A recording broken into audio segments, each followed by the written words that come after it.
Very excited to be with you all today. I do have the chat box open, so if you are submitting questions or have questions as I go along, I'd be very excited to address them there. But I'm going to talk about the ESG question a little bit later in my presentation because, as Jeremy was just mentioning and other speakers have been sharing, there's issues that we need to address as a society and a world. And there is potentially a very big role for technology in that. So I wanted to highlight that from the digital transformation perspective in a moment. But for now, I want to talk about management consulting and our own digital transformation.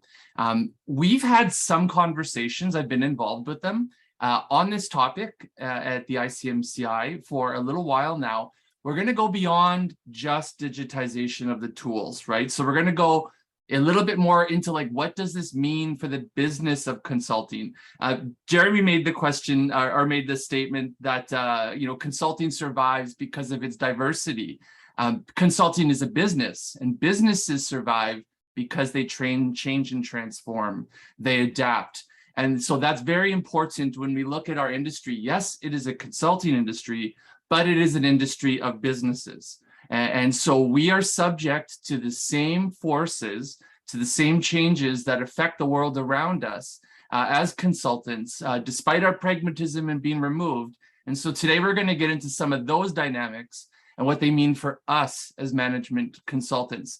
And so as I go along, if you have any questions, please feel free to put them in the chat box or to raise your hand. I also have the little video box up, so I'm able to keep track of anyone that would like to ask a question. Really quick, who am I? For those of you that I haven't had the privilege or the pleasure of meeting, I'm Chris Harper. I'm from Canada. Apparently I have a Canadian accent, but as a Canadian, I don't know what that sounds like. So if I apologize a lot or say the word that's just the way I was brought up here.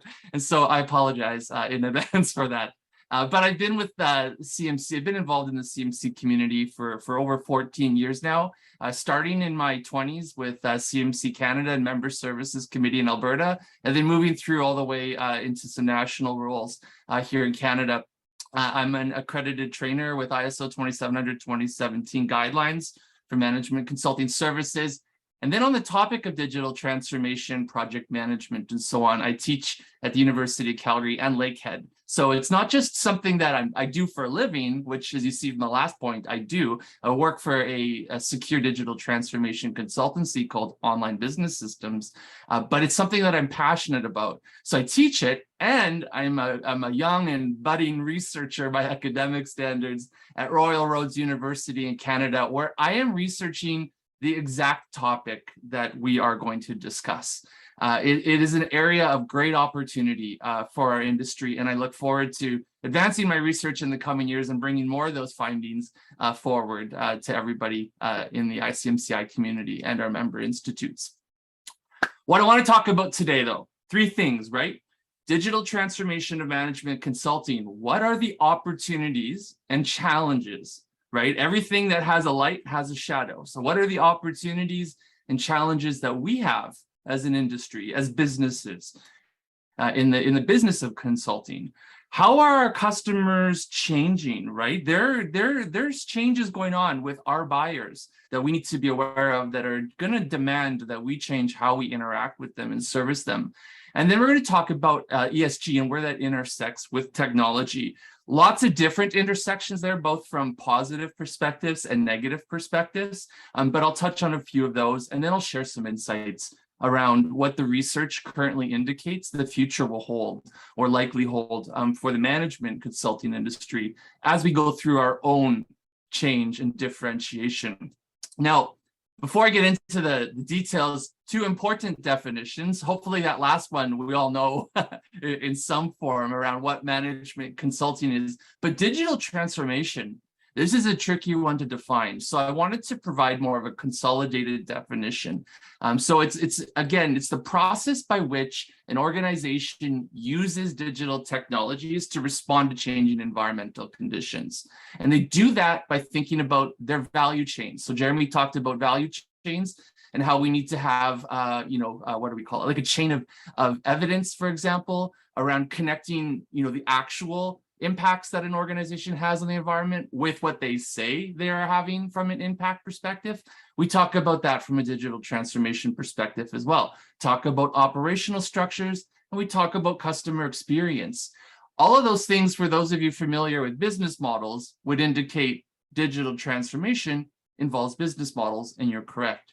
And then you see management consulting, which I think you may have had some time to read, but it's professional advisory services, independent, right? So in our codes of conduct is that commitment to pragmatism, very important. So an independent professional advisory services, where we help organizations, achieve their purposes, their objectives by solving problems of management or business, so that they're able to enhance that learning, build those capabilities, implement those changes, and preserve the value that they've achieved by working with professions in our community.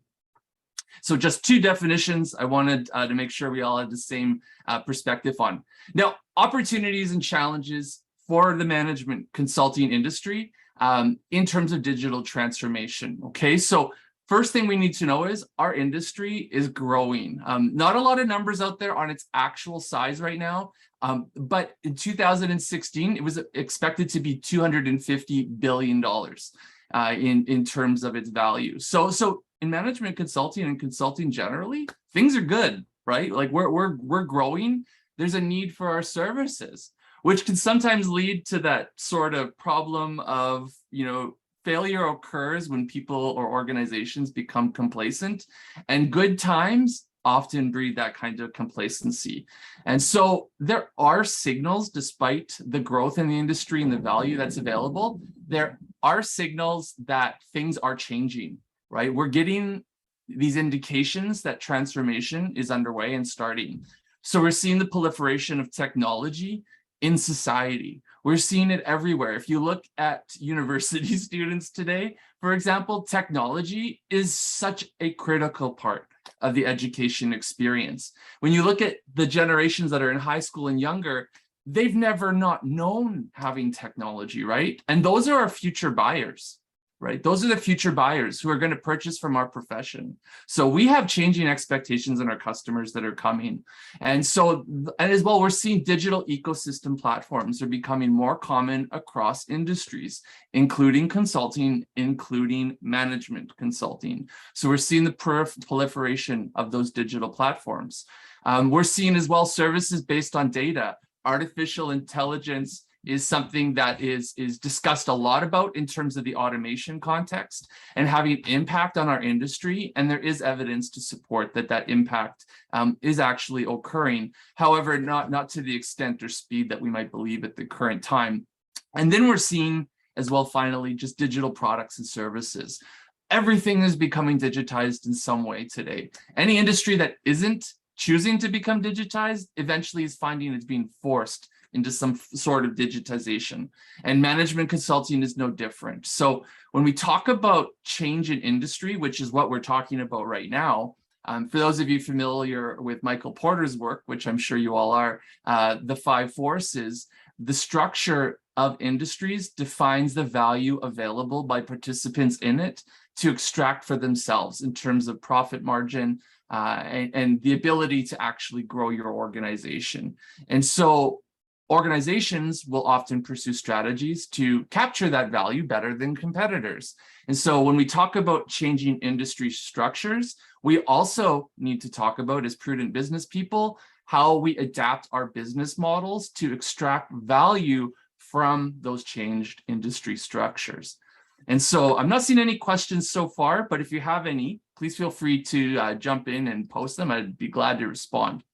And so when we talk about like the good times, what's been concluded by Volker Niesen out of Germany and friends is that future growth in consulting is going to go to those practitioners and firms who create technology-based business opportunities, right? They adopt, they transform, and they stay ahead of where customer needs are going. And those delivery models that are using those technologies are going to be better able to meet client requirements at a lower cost. Does anyone have an idea? And if you do, just put it in the chat box, like how disruption occurs, like where disruption comes from. Does anyone have any thoughts around where that comes from? Not seen any yet. So generally speaking, when you want to disrupt an industry, you come in at a low cost, lower quality than maybe industry incumbents, and you seek to penetrate the market at the lower end. And then what you do is you leverage that growth to eventually get to the mainstream, at which point your growth accelerates and you start disrupting incumbents. So low cost and faster ability to meet client requirements will be a theme that emerges as I go throughout what the research is indicating currently around digital transformation in consulting. Now, I talked about business models. And business model innovation is very, very key to how organizations transform. And us as consulting firms and practitioners, no different, right? So it can serve as an adaptive function that allows us to respond to the environment. So when we talk about, up to this point, digitization and virtualization of consulting services, we've talked about like using tools like I use Miro, right, for example, and video conferencing. These are not digital transformations, okay? These are digital tools that are being used to deliver a service that maybe fundamentally hasn't changed in its structure. When we talk about business model, we're talking about like the resourcing that a consulting firm would use, where you are talking about like how the services are delivered. Are they delivered as a self-service? Are they delivered automation? We're talking about how we need to capture value. What happens when clients when we become so efficient that billing by the hour no longer produces the value that we provide? We need to find new ways of billing. Like value-based billing has been around a while, but we need to find a new measurement stick, a new way to measure how we are going to actually bill and extract value from the market for ourselves.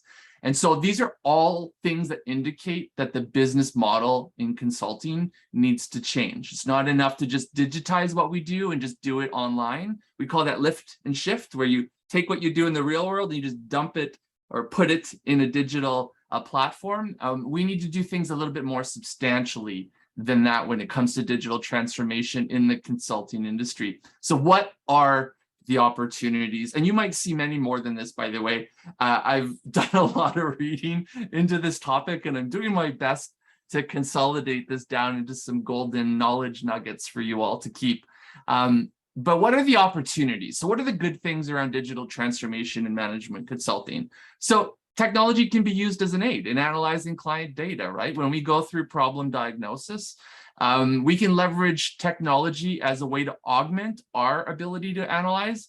And we can use artificial intelligence to get the insights that might take much more time and much more effort, or maybe not even be feasible at all, using these digital tools to augment our own capabilities as individuals and firms. As well, we hear a lot about data, even today, right? You know, we're talking about measuring ESG, and it's a very complex model because there's disagreement on how to measure it. There's there's emerging standards internationally around how it can be related or could be reported on, but we have different regulatory frameworks that are challenging us to produce different results. And so again, that the data becomes core, but how we model and what we do with the data is also important. And so when we talk about leveraging data in consulting, when we do that, it allows us to actually build the foundation for potential augmentation or automations.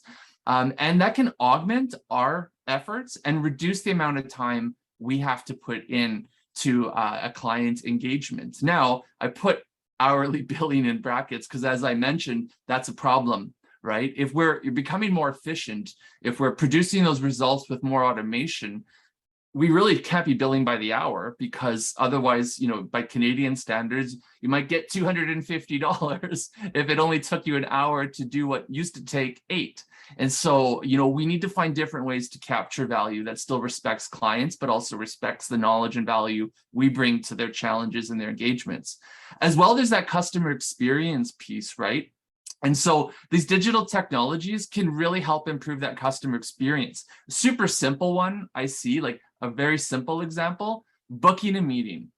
How many emails do I get, or you get in a day, around trying to schedule a time for a meeting? A lot of people will start using Doodle to address that. But in email signatures, you can directly go into someone's calendar now and book a meeting with them directly. and see their availability without having to actually interact with that individual, without having to, go through the 5 emails to find a time that works. The second last point is our future customers, they will have grown up with technology being a part of their everyday life. For me, I grew up in the 1980s, and in Canada and North America, I still played board games and did things like that, but I also had a Nintendo. And so I played video games. And then I didn't get a cell phone until I went into university. But I look at my nieces and nephews, and they have these things already, and they're not even in high school. And so these folks are growing up with, they've only ever known digital technology. And like I said earlier, that's our future customer, right? If you think, let me just challenge one thinking that I often hear. A lot of people, perceive millennials to be this young generation that's coming up. It's like, folks, I'm in my 40s and I'm a millennial. And so these customers that are digital natives first, they're coming and they're going to be in decision-making positions eventually. And so we need to make sure we understand their needs, especially around technology, and how we can help. As well, with automation and technology, we can improve margins. And so I don't produce contracts anymore. For example, we use DocuSign, which goes through an automated workflow to get the sign-off from the client, circles back, and automatically creates the work order in our internal systems, for example. And so that's an example where we've created efficiency by reducing the need for people to do the automation, and we take the automation out of people and we allow technology to do the automation. So we're able to keep our costs reduced or manageable there. Now, what are the not so good parts for our industry? Okay. Well, the obvious one is our traditional value propositions are being challenged, right? The days of going into boardrooms with whiteboard or with a chartboard and things and writing that down and being the expert that you have to pay to access that expertise, those things are going away, right? You can go on Google and you can find a lot of the tools and techniques that we use as consultants. And so our value propositions are being challenged. Clients are also building, with that access to knowledge, their own consulting capabilities. And so using the available knowledge that was once, the secret sauce or our sort of differentiation as consultants, that net knowledge, clients now have that and are building their own consulting capabilities. As well, when consultants move from a firm into a client, they bring with them their knowledge of our industry. And that's good for clients. It helps improve their capabilities, right? It's good for the clients, it's good for the public. But it does challenge us to find new ways to differentiate our value. And then we're seeing digital consulting models, or digital first consulting models emerge. And these are challenging incumbents who are still relying on what research calls traditional or narrow focused consulting services. And so these firms are emerging, and they're also focused on being highly automated, so that digitization piece is considered the first step towards automation. Now, what services are exposed or at risk because of technology?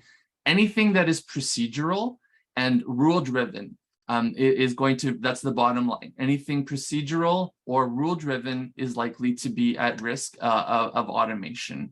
And so sometimes that can be like routine decision-making. A large aspects of project management can be, are procedural and have bodies of knowledge that have standardized some of those procedures. So we'll see there some potential procedural automation. And then gap resourcing or staff augmentation, becoming a lot more automated. Even large companies like non-tech companies are using systems that use artificial intelligence to manage pricing data from vendors and propose contract resources to clients without having any human interaction based on the data they collect on contractor performance. Now, services not likely to be exposed to automation are those that rely on intuition, right? Those that rely on us to see and observe and understand the dynamics of social or human interaction. So providing advice, solving really complex problems where inputs and outputs and everything in between are not clearly known, and supporting enterprise transformation. Again, a lot of unpredictability and uncertainty there that an artificial intelligence might struggle to navigate without the appropriate data sets to train it. And then the final challenge, which is probably the one that many of you are thinking about and often comes up, is consulting's a people business. And how can you have consulting when we are replacing that interaction potentially with technology? A very valid question. Am I doing okay on time so far, Rima or Robert? Yeah. Yeah. Okay, great. Excellent. And so that consulting is a people business. We're going to come back to that in just a moment. I do have some additional things I want to share there that I thought were extremely important for our practitioners in the room today. And so disrupting management consultants. So again, decision support is being displaced by the use of analytics and complex algorithms. Okay, data science is kind of how it's described. Oh, and by the way, these algorithms, when they're coupled with artificial intelligence and machine learning, they learn. So it's not just that somebody has to program them once. These tools can continue to learn and recognize new patterns. Okay, that's not to say they do that perfectly. Anyone who has seen a transcription of a Zoom meeting, for example, will know that we've got some ways to go in terms of the artificial intelligence, but it's not that far away. Okay, and the future arrives quite quickly when it does.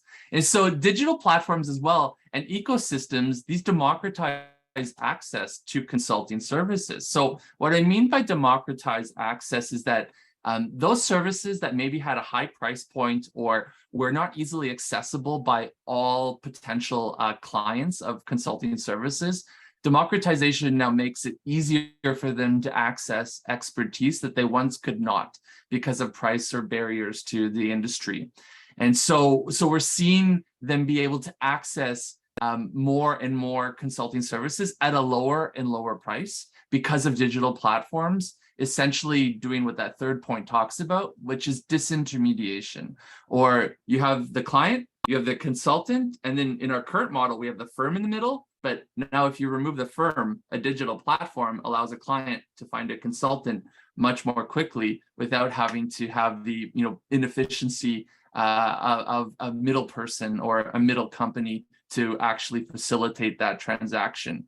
And it allows the consultant to get more value, and it allows the client to retain more value by acquiring a lower cost. So we call that disintermediation.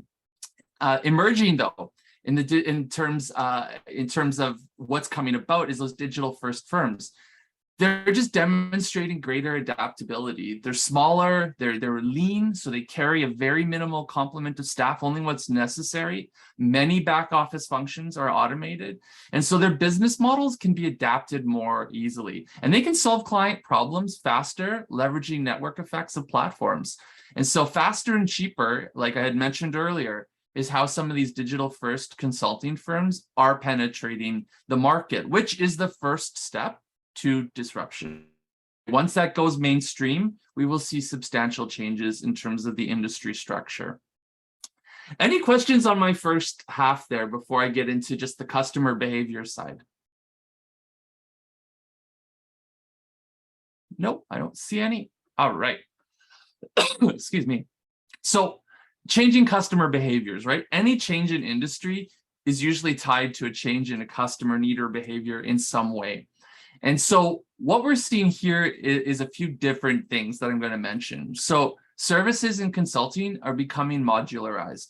It's not uncommon for the assessment for like a strategy development and maybe stakeholder engagement to actually be broken down into different components and potentially contracted individually. And so especially with procedural services, so again, those services that maybe could be routine, rule driven, there's a standardized way to do them, like we were talking about earlier with best practices. Those are prone for automation or the opportunity of being delivered through self-service. And so rather than maybe performing an assessment for a client, perhaps a large element of that is actually using digital tools to collect that data in advance. And the consultant's role is to more do the analysis. And so there's less dependencies on maybe traditional forms of data collection. We're also seeing large firms leverage platform consultants, okay? So obviously platform consulting is a threat to large firms and to, other firms as well, not just the large ones. So we're seeing the larger firms in some cases come in and start to leverage those partnerships with those platforms to bring in those digital newcomers and acquire their capabilities and acquire their people without having to permanently acquire the costs of staff and overhead. So we can put that risk into the platform partner, and we can simply conduct our business and use the platform when it's required. And so, again, as I mentioned before, that product mix is also changing, right? So providing advice, solving problems, and enabling transformations are going to be opportunities of growth in the future. If we are focused on doing like very traditional aspects of consulting, we might need to think about starting to change our product mix to make sure that we are diversifying our product mix and not exposing ourselves to a risk. And a good example of this is that 30 years ago, approximately, from 2018, 60 to 70% of a consultant's time was strategy. And now it's approximately 20%. And so we are seeing changes in terms of what needs clients have, and therefore what capabilities consultants need to have to resolve those client needs. And then this is not a researched question, but one that maybe it's something I'll end up researching, we'll have to find out. But that remote nature of work that occurred because of the pandemic, some companies have gone back. Some companies are leveraging, in-person and hybrid or remote. Others are going purely remote. This is going to really change the access to talent. It's going to really broaden it. No longer do you need to have talent in a specific city or geography. You can access talent globally. Same for prospects and clients. What I would also say is, you're able to go out and find people and clients elsewhere in other geographies because of maybe digital capabilities and changes in mindsets. So too are your competitors able to come to where you are and exploit those very same advantages, assuming they have those capabilities. This slide is very important. If you're considering digitizing or moving into consulting services that are being delivered digitally, you absolutely need to understand that the expectations of clients are different when receiving services digitally versus traditional consulting approaches, okay? So in traditional consulting approaches, I won't read them all here, but you can see like competency is the number one factor. This was a study done using the Delphi technique. Competency was a number one factor in traditional consulting services from the client's perspective. When it comes to digital services, what's the number one factor? Availability of the platform, right? When I need it, it's there, right? And then the expected outcome was achieved is also important. That was also important in traditional consulting services. I was very glad to see that. We see efficiency in digital services, responsiveness in digital services, security of data, access to support when they're experiencing issues with the platform, the user experience, right? It's gotta be valuable, but it's also gotta look good and be easy to do. And then this last one, money back. If the digital consulting service does not produce the results, clients have an expectation here, more so than traditional consulting, that they will get their money back, that there will be some kind of penalty against the provider or the platform. And so you can see here that the needs are different when you're providing services digitally, right? So we want to make sure that we understand that we don't design digital services to traditional consulting services expectations. We need to at least incorporate some of these new ones. So clients, generally what research is finding, they want a mix of digital and traditional, right? But competency is still important, but less important when you start to automate. So need to keep that in mind. Quality, and I've highlighted this because again, I feel the slide is extremely important. Quality in virtualized services, different expectations than traditional. And then there's shared concerns between clients and consultants around like communicating effectively. How are the services going to be individualized to my unique situation, right? We go through this with ISO and we go through this with the consulting model. We got to do some tailoring. And for those of you in project management land, tailoring is part, that individualization is part of how we adapt our services to maximize compatibility with the clients. topic or challenge that needs to be addressed. And then perceived weak relationships, right? How do you build a relationship through a digital platform? Really tricky question that I think a lot of the world right now was trying to figure out in the past few years. And we made some good progress on that, but I wouldn't describe it as quite being optimized up until this point. Any questions before I get into the ESG side of things, and then I'll move into my wrap up? Yeah. Okay. I'm not seeing any. If you guys have any hard questions for me, feel free to let me know. I want to say before I get into the bullet points, there's one thing that's not on here that is really important, and that is the digital divide. Okay. First, I think it's important to recognize when we talk about ESG, when we talk about technology, when we talk about technology at all, it's not accessible to everyone, right? We had Blessing this morning, for example, struggling with internet connection based on the location that they're from. And that's a challenge that we even have right here in Canada. There's many communities in Canada that do not have access to high-speed internet. And when you don't have access to it, a lot of the technology and the benefits become inaccessible. So from a social perspective, I just wanted to highlight the very important topic of the digital divide. But like, as we've talked about, today, as we see in the news on a regular basis, unfortunately, climate change and the increasing scarcity of resources, this is considered to be a global megatrend. This is a very significant thing that is occurring and affecting the structures of industries across the world. And so, but so too are breakthroughs in technology. This is also seen as a global megatrend, according to Flynn and Kowalkiewicz. Sorry, my Polish is not my first language. And so very, that speed of innovation is increasing just as the speed of climate change. So a confluence between, or a joining of those two topics, or colliding of them, is certain to occur and is already occurring. So for example, we talk a lot about data and ESG reporting. How do we bring transparency? How do we bring standardization to this? Cloud computing and big data could be used to address a problem like that with the right structures and models in place. But we see big data being used from a tech perspective in energy efficiency optimization of power grids. If you have even a small solar power plant at your home, like something on your roof and whatnot, there's a lot of technology that goes into that green tech that is making it work and optimizing it for you. We're seeing digital agriculture, right? And so drones that are being used on farms to monitor crop health and things like that. We're seeing disease management, which in past years has obviously become a topic of great importance. So we're seeing disease management. There's many websites out there that can provide you insights into global disease threats.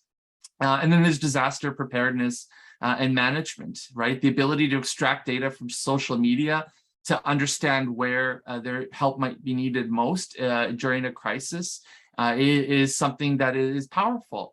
But there's also contradictions as well. I talk about cloud technology, which is used as part of data. Those data centers produce a lot of heat. They have to be located near large bodies of water. And what they do is they put water back into those natural environments that is not of the temperature that it went in. So it increases, the temperature of the water, for example. As well, when we talk about all of the production and the elements that go into like the hardware of a data center, probably a lot more work to do on the environmental side. So there are good things to technology, but there are contradictions. Augmented reality is a big one. We saw Facebook or Meta announce their headset yesterday. Apple's is coming. This is a big change coming in the future where people are not, and this is only about 10 years away, and that's probably pushing it out. You'll be able to buy a digital television that you actually see on your wall through like, who knows what it's going to look like in 10 years, but through some sort of visual interface. So I can watch television on my virtual television, and I don't actually have to purchase a physical television to actually do that. And so you can imagine the impacts that has, right? If we didn't produce as many televisions as we do today, that's a potential big win for the environment, just on televisions alone.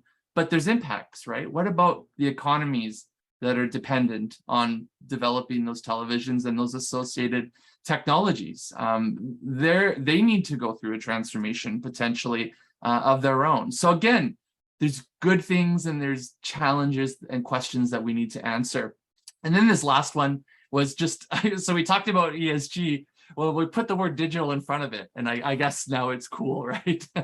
And so with the concept of ESG, there's this concept of digital ESG, and this is advocating for companies to use technology to reduce their impact on the environment, like eliminating a commute, reducing the need for air travel, by leveraging more advanced technologies to allow interactions, so that type of thing is not necessary. This intention of using technology to achieve that outcome is termed digital, environmental, social, and corporate governance, okay? And as you can see, the article was really only published this year, so very, very preliminary research into some of this, but still really interesting research. And Juha, I see your question, and I'll take a moment to read it in just a moment. Thank you. Now, the future that's likely to emerge as I conclude. So digital technologies, we're like any other industry in consulting. We are going to be affected, and we're going to be put in a position of having to transform. And you don't have to transform. It just means your opportunities that'll be available to you will be different than those that choose to do. But full digitization, right, which is often the worry, like, oh, am I going to get automated by artificial intelligence? This is unlikely to occur, but we're seeing that digitization happen. So we're seeing procedural aspects of consulting being virtualized and automated. So like preparation, diagnosis, and closing stages. When I was going through the research, those jumped out to me as areas of automation opportunity. Turns out research found that that's exactly the case. As well, automation and AI in consulting is still in the early stages, right? You don't go and buy an artificial intelligence. You have to train it. You have to give it data. You have to make that intelligence there. You just don't buy that capability easily. But so we're in the early stages of that, but their maturity and their impacts are going to grow. Really important when we're talking about digital consulting is the need to integrate the client into those digital consulting services to address the relationship issue that we talked about earlier. That's so critical to success, right? It doesn't always feel like you can build meaningful relationships digitally, but that's an assumption that we need to really test, and we need to go and find out if there's ways that we can do that instead of believing we can't. And then low demand before the pandemic is constraining digitization. So we're just seeing like the demand for digitized services wasn't really substantial before the pandemic, but there has not been peer-reviewed published research around how client preferences may have changed in terms of purchasing digital consulting services, even remote consulting services. We're seeing more of this in my firm, much more of this in my firm, but there hasn't been an empirical study around this question as of yet. And then again, if you're a firm that does management consulting but doesn't really have access to that knowledge of technology capabilities, check out partnerships. It's a great way to combine your capabilities with the capabilities of other firms to create alliances that bring both your strengths together. And so these are just the future that's likely to emerge, is according to Nielsen and Seifert out of Germany. And so with that, and if I don't know if Alan's on here, but being a university guy, if he ever wants to see my references, they're all at the back here like a good doctoral student. But I'm very happy to answer any questions.